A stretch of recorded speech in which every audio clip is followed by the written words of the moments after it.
Hello student, स्वागत है आपका आईसीटी वर्चुअल क्लासेस में। मैं हूं कविता, आपकी बायो टीचर। उम्मीद करती हूं आप सभी अच्छे होंगे और स्वस्थ होंगे। सो क्लास हम कंटिन्यू करेंगे अपना chapter number 2, that is human reproduction. इसमें हमने प्रीवियस लेक्चर में oogenesis को देखा था, जिसमें हमने देखा फीमेल गैमेट का फॉर्मेशन किस प्रकार से हो रहा है। तो आपको क्या करना है, स्टेप वाइज ये जो प्रोसेस है वो याद रखनी है और डायग्राम भी आपको याद रखना है कि किस फेज में क्या यहाँ पे चेंजेस आ रहे हैं। आज इससे आगे का जो टॉपिक है उसे हम कंटिन्यू करेंगे। उससे पहले आपको क्या करना है, जो प्रीवियस टॉपिक है वो आपको अच्छे से पढ़ने हैं। अभी तक हमने क्या पढ़ा है, मेल और फीमेल रिप्रोडक्टिव सिस्टम के बारे में हमने स्टडी किया है। फिर हमने देखा मेल गैमिट और फीमेल गैमिट का फॉर्मेशन किस प्रकार से होता है। इसके आगे हम जानेंगे कि फर्टिलाइजेशन की प्रोसेस क्या होती है, एम्ब्रियो का फॉर्मेशन किस प्रकार से यहाँ पे हो रहा है। तो आइए चलते हैं स्मार्ट बोर्ड की तरफ और अपना टॉपिक स्टार्ट करते हैं। क्लास प्रीवियस लेक्चर में हमने oogenesis के बारे में पढ़ा था, तो एक क्विक रिवीजन कर लेते हैं कि क्या क्या हमने यहाँ पे पढ़ा। देखिए हमने क्या कहा था कि जो फीमेल है जब वो अपनी मदर के वूम में होती है तो उस टाइम पे क्या होता है, कुछ चेंजेस आते हैं। जो फीमेल की ओवरी होती है वहाँ पे कुछ चेंजेस आते हैं। क्या क्या चेंजेस वहाँ पे आए हैं देख लेते हैं एक बार। हमने कहा वहाँ पे क्या होता है, बहुत सारी गैमीट मदर सेल्स का फॉर्मेशन होता है जिसे हम oogonia भी कहते हैं। ठीक है, तो हमने क्या बात की है, गैमीट मदर सेल्स का हमने जो यहाँ पे रिलेट किया है, किससे किया है, जब हम पढ़ रहे थे प्लांट के बारे में। प्लांट्स में हमने गैमीट का फॉर्मेशन देखा था, तो हमने कहा था कि अगर मेल गैमीट का वहाँ पे फॉर्मेशन हो रहा है तो माइक्रोस्पोर मदर सेल वहाँ पे थी। अगर फीमेल गैमीट का वहाँ पे फॉर्मेशन हो रहा है तो हमने कहा मेगास्पोर मदर सेल वहाँ पे थी। इसी प्रकार से यहाँ पे गैमीट मदर सेल थी। किसकी बात हो रही है, यहाँ पे फीमेल रिप्रोडक्टिव सिस्टम में हम oogenesis के प्रोसेस को पढ़ रहे हैं। हमने कहा कि गैमीट मदर सेल्स का यहाँ पे फॉर्मेशन हुआ है जिसे हम oogonia भी कह रहे हैं। यहाँ तक की बात क्लियर है। अब क्या होता है, oogonia यहाँ पे होते हैं। उसके बाद क्या हुआ कि ये जो प्रोसेस है ये प्रोसेस यहाँ पे रुक जाती है। तो हमने क्या बात की, हमने कहा कि जो फीमेल होती है उसके ओवरी में क्या होगा, बहुत सारी गैमीट मदर सेल्स बनेंगे जिन्हें हम oogonia कह रहे हैं।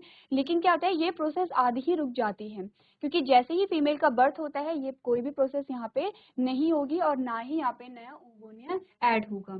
ठीक है, यहाँ तक की बात क्लियर है।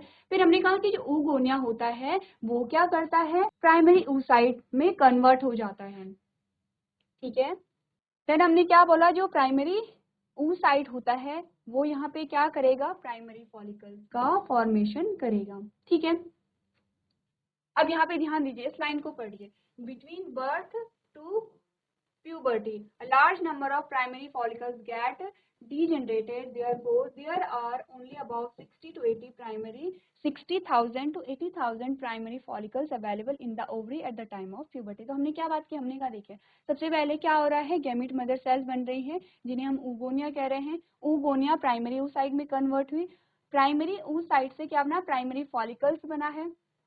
अब यहाँ तक की प्रोसेस रुक गई है जब यहाँ पे प्राइमरी फॉलिकल बना है, क्योंकि अब यहाँ पे जो फीमेल है उसका बर्थ यहाँ पे हो गया, उसका जन्म यहाँ पे हो गया है और तब वो प्रोसेस रुक गई है। लेकिन जैसे जैसे जो फीमेल है वो अपनी प्यूबर्टी तक पहुँचती है तो ये प्राइमरी फॉलिकल्स क्या होते हैं, डीजनरेट हो जाते हैं, नष्ट होने लगती हैं। क्योंकि पहले हमने क्या बात की, मिलियंस है, यहाँ पे मिलियंस ऑफ oogonia है, यानी कि बहुत सारी oogonia है जिनका नंबर मिलियंस में होगा। लेकिन क्या हुआ, जब वो प्यूबर्टी तक पहुंची, किशोरावस्था तक पहुंची, तब उसके पास केवल 60 से 80 हजार प्राइमरी फॉलिकल्स थे। अब इन्हीं से क्या होगा, फीमेल गैमीट का फॉर्मेशन होगा। तो ये बात यहाँ तक की आपको क्लियर होगी। नेक्स्ट हमने क्या बात की, हमने कहा ये जो प्राइमरी फॉलिकल्स हैं ये कुछ लेयर्स के थ्रू यहाँ पे कवर हो जाती है, जो ग्रेन्युलोसा होती है उसकी लेयर के थ्रू कवर हो जाती हैं और यहाँ पे नए थीका का फॉर्मेशन हो जाता है जिसे हम सेकेंडरी फॉलिकल कहेंगे। प्राइमरी फॉलिकल और सेकेंडरी फॉलिकल में क्या डिफरेंस है, हमने कहा जो प्राइमरी फॉलिकल्स है उसमें क्या होगी, ग्रैन्युलोसा की जो लेयर है वो नहीं बनी होगी, थीका नहीं बना होगा। सेकेंडरी फॉलिकल में ये सारी चीजें आ जाती हैं। अब सेकेंडरी फॉलिकल से टर्शरी फॉलिकल बनेगा, कैसे बनेगा, एक तो यहाँ पे फ्लूइड आ जाएगा जिसे हम क्या कह रहे हैं, एंट्रियम कह रहे हैं। और एक जो थीका लेयर यहाँ पे थी, पहले सिंगल थी, अब यहाँ पे 2 लेयर हो गई हैं जिसे हमने क्या कहा, थीका इंटरना कहा और थीका एक्सटर्ना कहा। ठीक है, ये बात क्लियर है। आपको ये ध्यान देना है कि हर एक स्टेज में चेंजेस क्या आ रहे हैं, primary follicle, secondary follicle, tertiary follicle, अलग अलग नाम अगर हमने रखे तो क्या क्या इनका फंक्शन होता है यहाँ पे बने हैं। उसके बाद हमने क्या देखा, देखिए यहाँ पे जो टर्शरी फॉलिकल्स था उसमें फर्दर चेंजेस आए और वो मैच्योर फॉलिकल में कन्वर्ट हो गया, जिसे हम ग्राफियन फॉलिकल्स कह रहे हैं। मैच्योर फॉलिकल्स को क्या कहेंगे? ग्राफियन फॉलिकल कहेंगे, क्योंकि इसके अंदर अब फीमेल गैमेट का फॉर्मेशन हो चुका है। अब क्या होगा, ये जो ग्राफियन फॉलिकल है ये रैप्चर हो जाएगी, टूट जाएगी, और यहाँ से फीमेल गैमेट का क्या होगा, ओरिजिन हो जाएगा। यानी कि फीमेल गैमेट पहले बन चुका था, अब फीमेल गैमेट यहाँ पे रिलीज होगा, जिसे हम सेकेंडरी oocyte भी कह रहे हैं। इस पूरी प्रोसेस को हमने ओव्यूलेशन कहा। ये हमारे पास डायग्राम आता है ओव्यूलेशन का, पूरी ओवरी का डायग्राम आपको दिखाया गया है। अब ध्यान दीजिए, यहाँ तक क्या बात है, अभी गैमेट का फॉर्मेशन हुआ है, हमने सिर्फ यहाँ तक की प्रोसेस अभी तक पढ़ी है कि यहाँ तक क्या चीजें हुई हैं। यहाँ से हमने स्टार्ट किया, हमने कहा यहाँ पे क्या है, प्राइमरी फॉलिकल्स बनी है, उसके बाद हमारे पास सेकेंडरी फॉलिकल्स बनी है, टर्शरी फॉलिकल बनी है, ग्राफियन फॉलिकल बनी है। ये हमारे पास ग्राफियन फॉलिकल्स है। यहाँ पे क्या है, ओवम का फॉर्मेशन हो गया है। अब ये जो ग्राफियन फॉलिकल्स है ये रैप्चर हो जाएगी, टूट गई है, और यहाँ पे जो ओवम है वो रिलीज हो गया है। ठीक है, ये वही ओवम है जिसे अब हमने क्या पढ़ा था, हमने फैलोपियन ट्यूब पढ़ा था। हमने कहा था जो इनफंडिबुलम है उसमें फिमरी होती है, और वो फिमरी क्या करेगी, इस ओव्यूल को कैप्चर यहाँ पे करेगी। इस प्रकार से हमने देखा था। हमने कहा था ये हमारे पास इनफंडिबुलम का पार्ट आ गया है, ये हमारे पास फिमरी का पार्ट आ गया है, ओवरी से क्या है, अब ओवम रिलीज हो गया है, जो कि ये फिमरी यहाँ पे कैच कर लेगा। इस प्रकार से हमने यहाँ पे देखा था। तो हमने ये पढ़ी है oogenesis की प्रोसेस, जिसे आप इस प्रकार से भी देख सकते हैं। हमने सबसे पहले क्या बात की है कि यहाँ पे क्रोमोसोम का नंबर कितना था, 46 था। देखिए हमारी जो बॉडी होती है वो डिप्लॉयड होती है। डिप्लॉयड मतलब मैंने आपको बार बार बताया है, फुल नंबर ऑफ क्रोमोसोम, यानी कि 2n को ही हम डिप्लॉयड कह रहे हैं। ये है 2n। हम अगर बात करें तो हमने कहा हाफ नंबर ऑफ क्रोमोसोम, यानी कि 23 क्रोमोसोम यहाँ पे होंगे। हमारी पूरी बॉडी क्या होती है, डिप्लॉयड होती है, यानी कि फुल नंबर ऑफ क्रोमोसोम होते हैं। लेकिन जब यहाँ पे गैमीट का फॉर्मेशन होता है तो जो नंबर ऑफ क्रोमोसोम है वो हाफ हो जाते हैं। तो इसी प्रकार से हमने देखना, हमने क्या देखा, सबसे पहले ऊगोनिया था। अब आपको ये भी बताया गया कि ये फीटल लाइफ में हो रहा है, यहाँ से लेके यहाँ तक की जो प्रोसेस है ये फीटल प्रोसेस हो रही है। ठीक है, ये भी आपको यहाँ पे दिखाया गया है। अब जो ऊगोनिया था उसमें माइटोसिस हुई, माइटोसिस जब हुई तो प्राइमरी oocyte का यहाँ पे फॉर्मेशन हुआ है। ठीक है, ये बात क्लियर है, यहाँ पे क्या हुआ, प्राइमरी oocyte का फॉर्मेशन हो गया है। अब जब प्राइमरी oocyte यहाँ पे बन गए हैं तो अब कहाँ की प्रोसेस हो गई है, ये बर्थ से लेके प्यूबर्टी तक, यानी कि जन्म से लेके किशोरावस्था तक की आपको बात बताई जा रही है। आपको क्या बताया है, first meiotic division completed period to ovulation. ठीक है, ये बात है। यानी कि यहाँ पे क्या होगा, जो यहाँ पे फॉलिकल्स बने हैं वो डीजनरेट होंगे, यानी कि नष्ट होते रहेंगे। उसके बाद हमारे पास क्या आया, यहाँ पे जो प्राइमरी फॉलिकल्स है वहाँ पे क्या होगा, सेकेंडरी फॉलिकल्स का फॉर्मेशन होगा। आपको ये भी, यहाँ पे पोलर बॉडी का भी फॉर्मेशन होता है, लेकिन मेनली हमारे पास क्या आता है, सेकेंडरी oocyte आता है, जहाँ पे भी जहाँ से क्या होगा, फीमेल गैमेट का फॉर्मेशन होगा। अब जो सेकेंडरी oocyte है उसी से क्या बनेगा, यहाँ पे ओवम का फॉर्मेशन होगा। ठीक है, ये बात आपने क्या करनी है, ये आपने स्टेप में जाना है, और इसी प्रकार से आप लाइन डायग्राम के माध्यम से इसे समझा सकते हैं। आपने क्या देखा, नंबर ऑफ क्रोमोसोम यहाँ पे क्या हो गए हैं, हाफ हो गए हैं, यानी कि हैप्लॉइड बॉडी यहाँ पे हो गई है। चलिए, इसके बाद जो हमारे पास नेक्स्ट प्रोसेस आएगी वो है मेंस्ट्रुअल साइकिल। अब देखिए हमने क्या बात की थी, अगर हम ओवरी का डायग्राम देखें, हमने कहा यहाँ पे ओवम रैप्चर हो गया है। इसके बाद की जो प्रोसेस होगी वो फर्टिलाइजेशन है। फर्टिलाइजेशन हो गया तो ठीक है, यहाँ पे क्या होगा, जो जाइगोट है, जाइगोट का फॉर्मेशन होगा, और यहाँ पे इम्प्लांटेशन की प्रोसेस होगी। इन केस अगर यहाँ पे फर्टिलाइजेशन नहीं हुआ तो क्या होगा, फिर इस ओवम का यहाँ पे क्या होगा, यही बात जानने के लिए हमें पढ़ना पड़ेगा यहाँ मेंस्ट्रुअल साइकिल। क्या होती है मेंस्ट्रुअल साइकिल, देख लेते हैं। हमने यहाँ पे कल भी डिसाइड किया था, जब हम पढ़ रहे थे, जब हमने यूट्रस की वॉल पढ़ी थी, तो हमने क्या देखा था, 3 प्रकार की लेयर देखी थी। कौन कौन सी वो लेयर है, यहाँ पे आप डायग्राम में देखिए। हमने कहा था 3 प्रकार की लेयर है, पेरीमीट्रियम है, मायोमेट्रियम है और एंडोमेट्रियम है। तो जब भी यहाँ पे मेंस्ट्रुअल साइकिल की बात, मेंस्ट्रुएशन की बात आएगी, हम यहाँ पे एंडोमेट्रियम की बात करेंगे। एंडोमेट्रियम कौन सी है, जो इनर मोस्ट लेयर यहाँ पे आपको दिखाई दे रही है, इस प्रकार से ये जो कॉइल है उसे हम क्या कहते हैं, एंडोमेट्रियम कहते हैं। क्या बात की थी, हमने कहा था कि यहाँ पे क्या होगा, जब इम्प्लांटेशन होगा तो एम्ब्रियो को नरिशमेंट की यहाँ पे जरूरत होगी, पोषण की जरूरत होती है, इसीलिए एंडोमेट्रियम का यहाँ पे फॉर्मेशन होता है। अब यहाँ पे अगर इम्प्लांटेशन हुआ ही नहीं, यानी कि फर्टिलाइजेशन नहीं हुआ, तो इम्प्लांटेशन भी नहीं होगा। तो क्या होगा, एंडोमेट्रियम का भी कोई फंक्शन नहीं रह जाता है, और जो एंडोमेट्रियम होती है वो भी डिजेनरेट यहाँ पे हो जाती है। किसके साथ? ओवम के साथ यहाँ पे डिजेनरेट हो जाती है।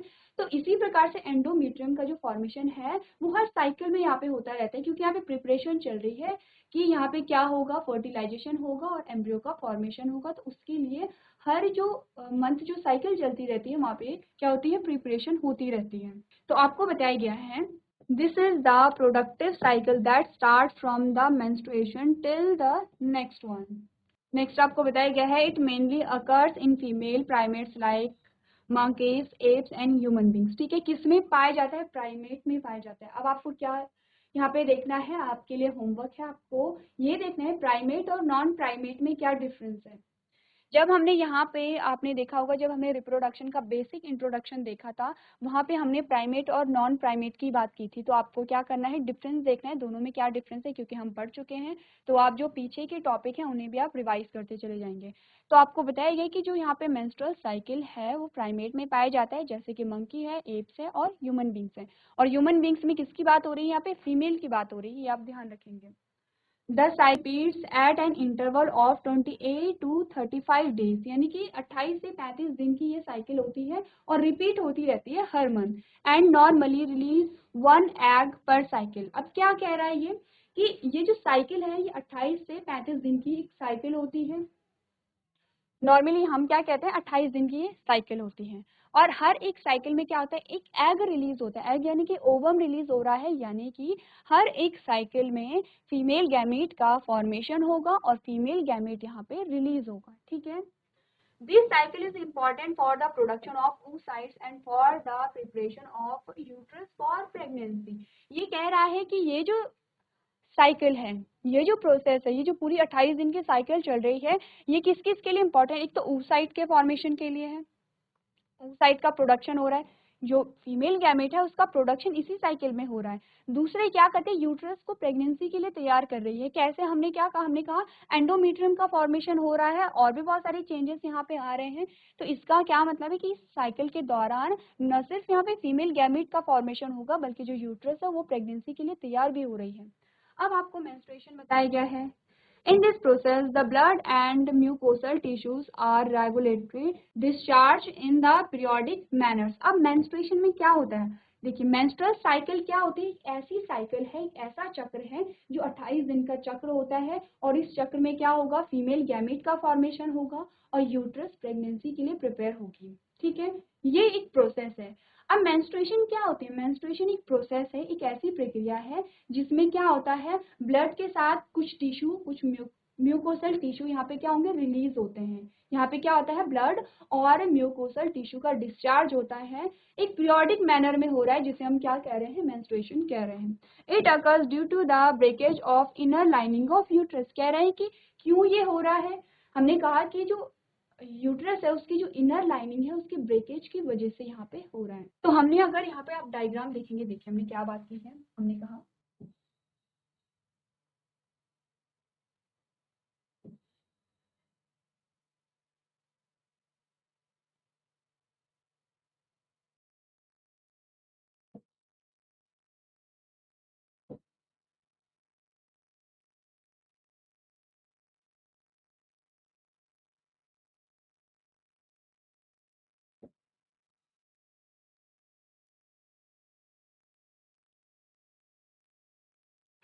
इस प्रकार से हमने स्ट्रक्चर देखा। तो हमने 3 लाइनिंग की बात की थी। ठीक है, सबसे पहले हमने ये आउटर मेम्ब्रेन की बात की है, उसके बाद यहाँ पे एक और लाइनिंग होती है बीच की, और एक हमने इस प्रकार की फोल्डिंग देखी है। ये जो फोल्डिंग है ये दोनों साइड होगी। तो हमने कहा ये तो मायोमेट्रियम है, हमको इसकी बात करनी है। हम बात कर रहे हैं एंडोमेट्रियम की। ठीक है, एंडोमेट्रियम की हम बात कर रहे हैं। और हमने क्या कहा यहाँ पे, ये क्या है, इनर लाइनिंग है। 3 लाइनिंग की हमने बात की। हमने कहा पहली लाइनिंग ये है, दूसरी लाइनिंग ये है और तीसरी लाइनिंग ये है। तो जो तीसरी लाइनिंग होगी वो सबसे इनर लेयर है। ये हम बात कर रहे हैं फैलोपियन ट्यूब की, ये हम बात कर रहे हैं पूरे यूट्रस की।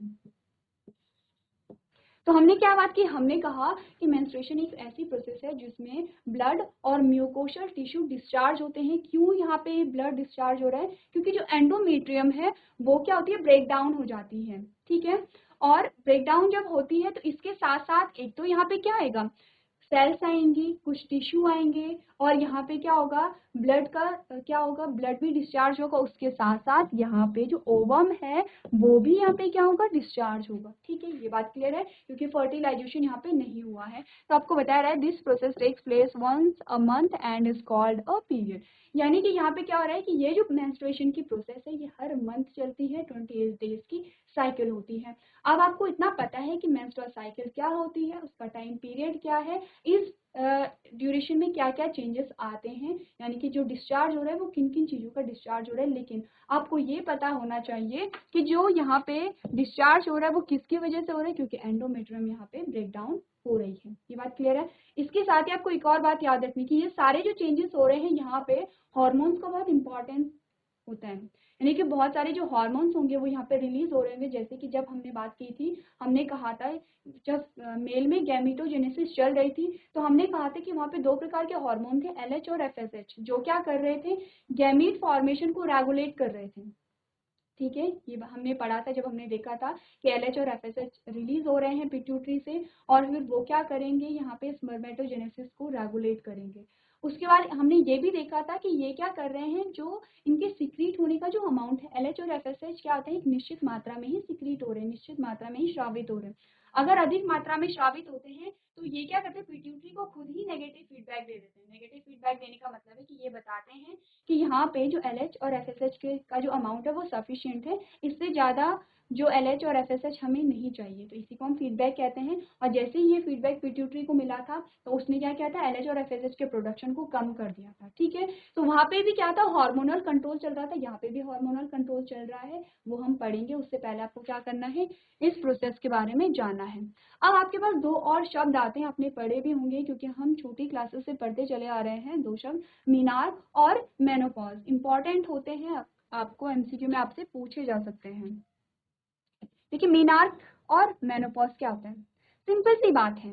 हमने कहा कि मेंस्ट्रुएशन की जो प्रोसेस है वो फीमेल में पाई जाती है, और कब पाई जा रही है, जब प्यूबर्टी की जो एज आती है, जब सेकेंडरी कैरेक्टर डेवलप होने लगते हैं, और यहाँ पे ओवरीज में भी जो चेंजेस अभी तक रुके हुए थे, जब फीमेल अपनी मदर के वूम में थी तो वहाँ पे कुछ स्टेज रुक गई थी, जब हमने कहा था कि वहाँ पे फॉलिकल्स का जो प्रोडक्शन हो गया है, लेकिन उसके बाद की जो प्रोसेस है वो रुक गई थी। अब प्यूबर्टी आने पर क्या होगा, जो प्राइमरी फॉलिकल्स हैं उनमें चेंजेस आने शुरू होंगे, वो सेकेंडरी और टर्शरी फॉलिकल्स में वहाँ पे कन्वर्ट हो रही होगी।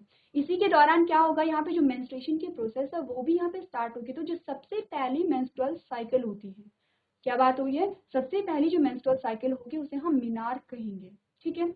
और इसके जस्ट अपोजिट है मेनोपॉज, कि जो सबसे लास्ट मेंस्ट्रुअल साइकिल होगी उसे हम मेनोपॉज कहेंगे। नाम ही बता रहा है पॉज, यानी कि यहाँ पे क्या है, मेंस्ट्रुअल जो साइकिल है, मेंस्ट्रुएशन है वो रुक रहा है। तो क्या क्या चीजें हमने यहाँ पे पढ़ी हैं, पढ़ लेते हैं। हमने कहा menarche is the first menstruation for a human female that begin at puberty, ठीक है। मीनार क्या है, फर्स्ट मेंस्ट्रुएशन है जो कि फीमेल में होती है, और कब स्टार्ट हो रही है, प्यूबर्टी में स्टार्ट हो रही है, ठीक है। फिर हमने बात कहा the actual age for menarche generally differs from person to person. अब देखिए, अगर आपसे कहा जाए कि प्यूबर्टी की एज क्या होती है, तो अगर हम जनरली देखते हैं तो हम कहते हैं 12 से 13 या 12 से 14 ऐसी कुछ एज होती है। तो हमने देखिए पर्टिकुलर कोई एक नंबर हमने नहीं लिया है, कोई एक एज हमने ये नहीं की है कि प्यूबर्टी की एज 11 होती है या 12 होती है या 13 होती है। हमने कहा है किसी में 11 से 13, किसी में 12 से 14, ऐसी ये जो एज है वो चलती रहती है। तो यहाँ पे क्या होता है कि जो मीनार्क का जो टाइम पीरियड होता है वो अलग अलग पर्सन में अलग अलग होता है, उसके बॉडी के अकॉर्डिंग, ठीक है। उसकी बॉडी में कब चेंजेस स्टार्ट हुए हैं, उसकी बॉडी में जो सेकेंडरी कैरेक्टर कब डेवलप हुए हैं, हार्मोनल कंट्रोल किस प्रकार से है, हार्मोन कैसे रिलीज हो रहे हैं, कब रिलीज हो रहे हैं, इन सारी बातों पर निर्भर करता है कि किसी की बॉडी में जो चेंजेस हैं वो कब आएंगे। कि आपने देखा होगा कुछ बच्चों की बॉडी में जो चेंजेस हैं वो बहुत जल्दी आ जाते हैं। आपने 10 और 11 साल की जो उम्र होती है वहाँ पे भी आपने चेंजेस देखे हैं। आपने ये भी देखा कि कुछ बच्चों में चेंजेस देर से आते हैं, जैसे कि 12 या 13 की एज में ये जो चेंजेस हैं वो स्टार्ट होते हैं। तो क्या हो रहा है, ये पर्सन टू पर्सन वेरी करता है कि किस में कौन सी प्रोसेस हो रही है। और ये जो चीज़ है ये हर चीज़ में, ना कि यहाँ पे मेंस्ट्रुएशन में बल्कि हर एक चीज़ में जो सेकेंडरी कैरेक्टर यहाँ पे आ रहे हैं, प्यूबर्टी स्टार्ट हो रही है, ये जो सारी चीज़ें हैं ये अलग अलग पर्सन में अलग अलग टाइम पे हो सकती हैं। नेक्स्ट हमने कहा है the first menstruation is the signal of beginning of reproductive age in female. अब यहाँ पे क्या करें, जब प्यूबर्टी आती है, प्यूबर्टी में जब सारे कैरेक्टर डेवलप हो रहे हैं तो ये इंडिकेट करता है कि यहाँ पे क्या है, अब जो मेल और फीमेल है उनमें मेच्योरिटी आ रही है। ठीक है, नेक्स्ट हमने बात की है मेनोपॉज की, जो हमने कहा है कि जो लास्ट मेंस्ट्रुएशन होगा उसे हम मेनोपॉज कहेंगे। तो हमने क्या बात की, हमने कहा menopause is defined as the permanent. अब यहाँ पे क्या होगा, जो मेनोपॉज होगा, अच्छा एक और बात यहाँ पे ध्यान दीजिए, हमने कहा लास्ट मेनोपॉज की बात चल रही है। लास्ट मेनोपॉज का मतलब है कि यहाँ पे अब परमानेंटली जो मेंस्ट्रुएशन है वो क्या होगा, क्लोज हो जाएगा। हमने क्या बात की, हमने कहा it occurs due to the depletion of oocyte and the loss of a ability of the ovary to produce the estrogen as a result of a aging। अब देखिए, एक हार्मोन का आपको नाम मिला है एस्ट्रोजन। ठीक है, तो यानी कि यहाँ पे क्या हो रहा होगा, जब भी यहाँ पे ओवम का प्रोडक्शन हो रहा है तो एस्ट्रोजन यहाँ पे इंपॉर्टेंट रोल प्ले कर रहा होगा। सेकेंड हमने क्या बात की, हमने कहा यहाँ पे कि जो oocyte का जो नंबर है, हमने कहा जो फॉलिकल्स वहाँ पे बनी थी, तो लास्ट में हमने कहा 60 से 80 हज़ार फॉलिकल्स ही वहाँ पे रह जाती हैं। तो यहाँ पे क्या होता है कि यहाँ पे फॉलिकल्स का लॉस हो गया है, या फिर जो फीमेल है उसकी एज बढ़ गई है, जिसकी वजह से जो एस्ट्रोजन का प्रोडक्शन है वो सफिशिएंट प्रोडक्शन नहीं हो पा रहा है। इस वजह से क्या होगा, यहाँ पे मेनोपॉज की स्टेज आ जाती है। The average age of menopause is between 45 to 50 years and it varies from person to person। अब अगर एक एज आपको दी गई है मेनोपॉज की, तो कहा गया है 45 to 50 की एज में क्या होता है, मेनोपॉज हो सकता है। और यहाँ पे भी सेम वही बात अप्लाई होती है कि क्या होता है कि पर्सन टू पर्सन वेरी करता है।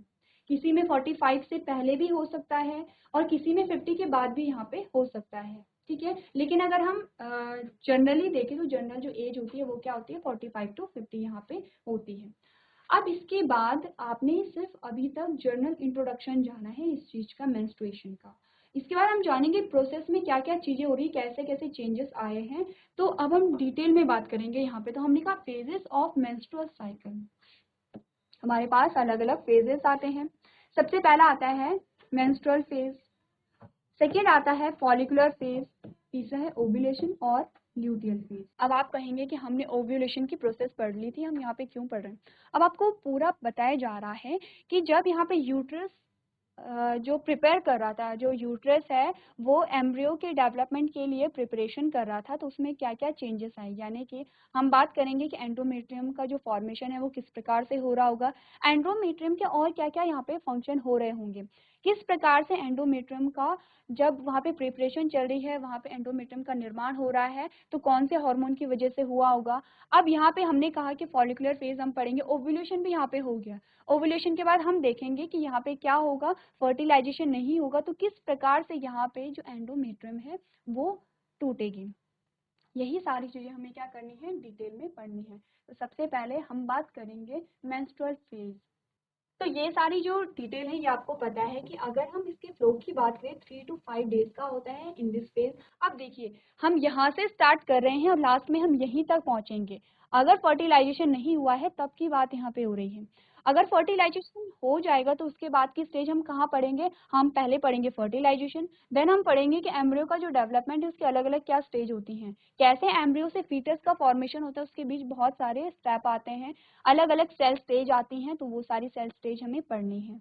तो यहाँ पे हम बात कर रहे हैं, पहले मेंस्ट्रुअल फेज चल रहा है, पहले हम मेंस्ट्रुएशन के बारे में पढ़ रहे हैं। उसके बाद हम फिर से कहाँ जाएंगे, हम फिर से जाएंगे ओव्यूलेशन में कि किस प्रकार से जो गैमीट का फॉर्मेशन होगा, किस प्रकार से यूट्रस की लेयर का फॉर्मेशन होगा, और फिर से हम लास्ट में इसी स्टेज पे आएंगे। तो सबसे पहले आपको बताया जा रहा है, हमने कहा in this phase the breakdown of endometrial lining of the uterus along with a blood vessels form a red liquid substance that comes out of the vagina, जिसे हम बर्थ कैनाल भी कहते हैं। ठीक है, नेक्स्ट हमने क्या कहा, हमने कहा this process only takes place in the condition when the ovum release by the ovary is not fertilize. ये हम जानते हैं कि ये कंडीशन तभी आ रही है जब जो वहाँ पे एग है, ओवम है, उसका फर्टिलाइजेशन नहीं हो रहा है। At the time of pregnancy the menstrual flow does not occur. ठीक है, क्यों नहीं हो रहा है? क्योंकि ऑब्वियस सी बात है, यहाँ पे क्या है, जो एम्ब्रियो है वो ऑलरेडी क्या है, यूट्रस में होगा और उसके नरिशमेंट के लिए वहाँ पे जो यूट्रस है वो प्रिपरेशन कर रहा होगा। ठीक है, नेक्स्ट हमने क्या बात की, हमने कहा some factors like stress, poor diet, poor health etcetera affect menstruation. अब ये आपको एक जनरल अवेयरनेस का क्वेश्चन आपके पास आ सकता है कि जो मेंस्ट्रुएशन है वो किससे इफेक्ट होती है? जो स्ट्रेस होता है, यानी कि आप ज़्यादा टेंशन ले लेते हैं, सही से खाना नहीं हो पाता है, या फिर आपके हेल्थ इश्यूज चल रहे हैं, वो क्या करता है, मेंस्ट्रुएशन को अफेक्ट करता है। ये है एक जनरल सा टॉपिक। इसके बाद हम बात करेंगे फॉलिकुलर फेज। अब फॉलिकुलर फेज में हम क्या बात करेंगे, हम जो ग्राफियन फॉलिकल्स है उसके मैच्योरेशन की यहाँ पे बात करेंगे। सो क्लास, आज आपने जाना मेंस्ट्रुअल साइकिल के बारे में, तो इस साइकिल के बारे में हम डिटेल में जानेंगे। उसके लिए आपको क्या करना है, फॉलिकुलर फेज के बारे में आपको जानना है।